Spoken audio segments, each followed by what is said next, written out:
வணக்கம் நண்பர்களே. மகேந்திரா 606 பற்றி தாங்க இப்போ பார்க்க போகிறோம். ஆல்ரெடி மகேந்திரா 606 பற்றி வீடியோ நம்ம போட்டிருக்கோம். இப்போ என்னென்னா நம்ம நாற்றங்கால் முறை நடுவும் அதாவது மிஷின் நடுவும் ஒரு கம்பாரிசன் பார்க்க போகிறோங்க. ஏன்னா எதில் அதிக மகசூல் வருது, செலவுகள் எது கம்மியாகுது, நம்ம அதை தாங்க இப்போ வீடியோவில் பார்க்க போகிறோம். இந்த வயல் பார்த்திங்கன்னா நல்லா விளைஞ்சிருக்குதுங்க.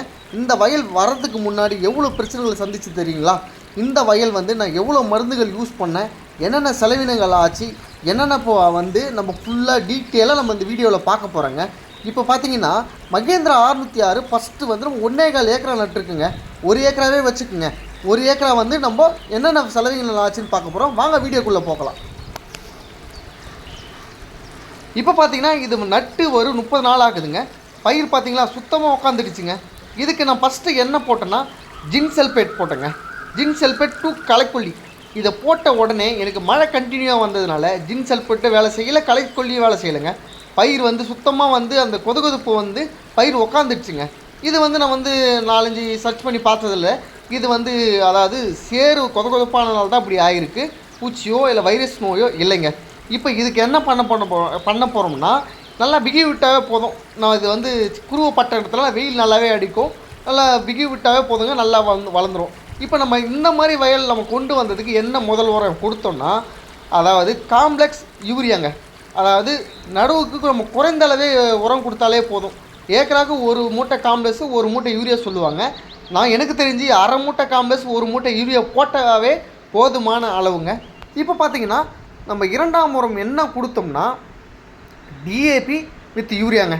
அதாவது பயிர் நம்ம வளர்ச்சிக்கு ஏற்ற மாதிரி உரத்தை கொடுக்கணுங்க. சுத்தமாக வளர்ச்சி கம்மியாக இருந்தது. அதனால் நான் டிஏபி யூரியா 1 மூட்டை டிஏபி 1 மூட்டை யூரியா கொடுத்தேன். நல்லாவே பசுமையாக வந்துடுச்சு. பயிர் நல்லா உயரமாக வந்துடுச்சுங்க.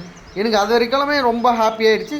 அதாவது கை நடுவுக்கு செலவினங்கள் எவ்வளோ ஆச்சு, எவ்வளோ மகசூல் எடுக்கிறோம், அதுதான் நம்மளுடைய இலக்கு. மகசூல் எவ்வளோக்கு எவ்வளோ நம்ம அதிகமாக எடுக்கிறோமோ அவ்வளோக்கு எவ்வளோ நமக்கு சக்ஸஸ்ங்க. நம்ம என்னென்ன மருந்துகள் குறைக்கணும், அதாவது உரங்கள் குறைக்கணும், அதாவது பூச்சிக்கொல்லி மருந்துகள் குறைக்கணும். அதாவது குறைந்த மருந்துகள் யூஸ் பண்ணி அதிக மகசூல் எடுக்கணுங்க. இது தாளடிங்க. அதாவது முன்பக்கம் நம்ம கருப்பு கவுனி நட்டேன். கருப்பு கவுனி நட்டதுனால தாளடியில் நட்டதுங்க மகேந்திரா. கருப்பு கவுனி விதை நெல் வேணுன்றங்க என்னுடைய கமெண்டில் சொல்லுங்கள். கருப்பு கவுனி ப்ளஸ் மாப்பிளை சம்பாவும் இருக்குது. விதை நெல் தேவைப்படுறவங்க ஏன்னா இந்த ஆடிப்பட்டத்துக்கு தேவைப்படுங்க. ஆடிப்பட்டம் தேடி விதைப்போம் சொல்லுவோம். ஆடிப்பட்டத்துக்கு நம்ம விதைச்சோம்னா கிட்டத்தட்ட நல்ல அதாவது நாட்டு ரகங்களாக வைக்கலாங்க ஆடிப்பட்டத்தில். இப்போ நம்ம மகேந்திராக்குள்ளே போவோம். மகேந்திரா பார்த்தீங்கன்னா நல்ல மகசூல் வருதுங்க. கிட்டத்தட்ட போன போகம் நான் அதாவது போன போகத்துக்கு முன்னது போகம் 3 ஏக்கரா வச்சேன். எனக்கு 95 மூட்டை வந்ததுங்க. மிஷின் நோடு தான் நட்டேன். அதனால தான் இப்போ கை நோடு ஒரு ஏக்கராவும் மிஷின் நோடு ஒரு 2.5 ஏக்கராவும் போட்டிருக்குங்க. கிட்டத்தட்ட ஒரு 3 ஏக்கரா நான் பயிர் வச்சுருக்கிறேன். அதாவது எதில் மகசூல் அதிகமாக வருது, செலவினங்கள் எது குறைவாக வருது, அதுதாங்க நம்மளுடைய இலக்கு. இப்போ பார்த்திங்கன்னா நம்ம 3ஆம் உரம் என்ன கொடுத்தோம்னா அது 3ஆம் உரம் கொடுக்குறதுல தாங்க இருக்குது நம்மளுடைய மகசூலுடைய ரிசல்ட்டு. எப்படின்னு பார்த்தீங்கன்னா சில பேர் என்ன பண்ணுறாங்கன்னா பொட்டாஷ் ப்ளஸ் யூரியா கொடுத்துட்றாங்க. அது என்ன ஆகுதுன்னா அதாவது இப்போ யூரியா கொடுக்கறதுனால பூச்சி தாக்குதல் அதிகமாகுதுங்க.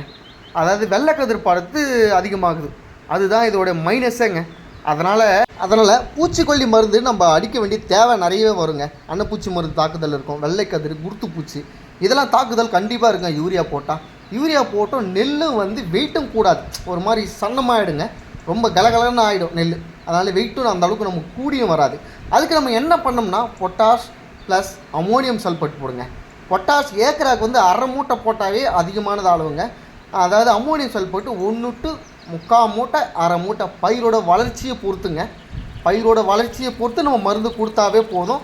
இந்த பொட்டாஷ் ப்ளஸ் அமோனியம் சல்ஃபேட் நீங்கள் போட்டிங்கன்னா அன்னப்பூச்சி மருந்து அடிக்க தேவையே கிடையாதுங்க. வெள்ளை கதிர் வரவே வரலைங்க. ஒரே ஒரு நீங்கள் வயலில் பார்த்தீங்கன்னா ஒரே ஒரு வெள்ளை கதிர் கூட பார்க்க முடியாதுங்க. எல்லா கதிரும் பால் ஏறிக்குது. ஒரு நெல் கூட பால் ஏறாத பதிரே கிடையாதுங்க. நல்ல மகசூல் வருதுங்க. உங்களுக்கு மேலே பார்க்குறதுக்கு நல்ல பசுமையாக இருக்குது. ஆனால் வயல் தடமாக இருக்குது. கதிரெலாம் கீழே இருக்குது. நல்லா மகசூல் வந்துருக்குங்க. இப்போ பார்த்தீங்கன்னா நம்ம 2.5 ஏக்கரை மிஷின் நோடு நட்டுருக்குங்க. அதுக்கு நம்ம களையை பறிக்கிறதுக்கு பதிலாக மிஷின் மூலிமா களையை பறிச்சுட்டுங்க. வேரும் வெட்டி விடும், வளர்ச்சியும் நல்லாயிருக்கும், நல்ல ஒரு மகசூலும் நல்லா, அதாவது களைச்சி நல்லா வருதுங்க. ஏன்னா மிஷின் நடு நட்டதில் எனக்கு ஒரு மைனஸ் ஒன்று ஆகிடுச்சு. என்னென்னா மிஷின் நடுவில் வெயிலில் தாங்கலை, சரியாகவும் விதை முளைக்கலை. விதை முளைச்சி நட்டதுலேயும் எனக்கு நட்ட பிறகு காய ஆரம்பிச்சிச்சு. அதாவது வெயில் அதிகப்படியான வெயில் கத்திரியில் மாட்டிக்கிச்சு. அதனால் வந்து எனக்கு கொஞ்சம் லாஸ் ஆகிடுச்சு. லாஸ்னால் அப்பவும் வந்துடுங்க, கிட்டத்தட்ட ஒரு அடிக்கு ஒரு நாற்று இருந்தாலே போதும், நல்லா வந்துடும். அதுக்கப்புறம் பார்த்தீங்கன்னா நம்ம மிஷின் நடுவு நட்டதுக்கு என்னென்ன உரங்கள் யூஸ் பண்ணணும், என்னென்ன உரங்கள் யூஸ் பண்ணக்கூடாது, என்னென்ன யூஸ் பண்ணால் என்னென்ன பிரச்சனைகள் வருன்றது அடுத்த பார்ட் 2ல் பார்க்கலாங்க. இப்போ வந்து ஃபஸ்ட்டு வந்து நம்ம அதாவது நாற்றங்கால் முறை நடுவில் எவ்வளோ செலவினங்கள் ஆச்சு, எவ்வளோ நெல் நம்ம கொள்முதல் பண்ணோம், அதாவது அறுவடை பண்ணோம், இதெல்லாம் வந்து அடுத்த வீடியோவில் நம்ம அறுவடை பண்ண பிறகு நம்ம எல்லாமே ஷேர் பண்ணுறேங்க. ஏன்னா நான் எல்லாமே உங்களுக்கு வந்து நான் எல்லாமே அதாவது ப்ராக்டிக்கலாக பண்ணி தான் உங்களுக்கு நான் எல்லாமே இந்த வீடியோவில் போட்டுட்ருக்கேன். ஏன்னா இதுக்கு முன்னாடி நடக்கிறதுக்கு முன்னாடி நான் எதுவுமே நடந்தது தான் நான் உங்ககிட்ட எல்லாமே ஷேர் பண்ணிகிட்ருக்கேன். இப்போ பார்த்தீங்கன்னா மகேந்திரா 606 பற்றி உங்களுக்கு ஒரு டீட்டெயிலாக ஒரு ஐடியா உங்களுக்கு கிடைச்சிருக்கும். இப்போது நீங்கள் வந்து மிஷின் நடுவு பெஸ்ட்டாக கை நடுவு பெஸ்ட்டாகிறது அடுத்த வீடியோவில் உங்களுக்கு முழுசாக பார்த்தா தான் தெரியும். அப்புறமா மகேந்திரா 606 பற்றி உங்களுக்கு ஒரு தெளிவாக ஒரு டீட்டெயில் கொடுத்துருக்குன்னு நான் நம்புகிறேன். இந்த வீடியோ உங்களுக்கு பிடிச்சிருக்குன்னு நம்புகிறேன் நான். இப்போ பார்த்தீங்கன்னா உங்களுக்கு வந்து மாப்பிள்ளை சம்பா, கருப்பு கவுனி இந்த ரெண்டுத்தினுடைய விதை நெல் தேவைப்பட்டுச்சுன்னா என்னுடைய கமெண்டில் சொல்லுங்கள். உங்களுக்கு என்னுடைய கான்டாக்ட் நம்பர் கொடுக்குறேன். தேங்க்ஸ் ஃபார் வாட்சிங்.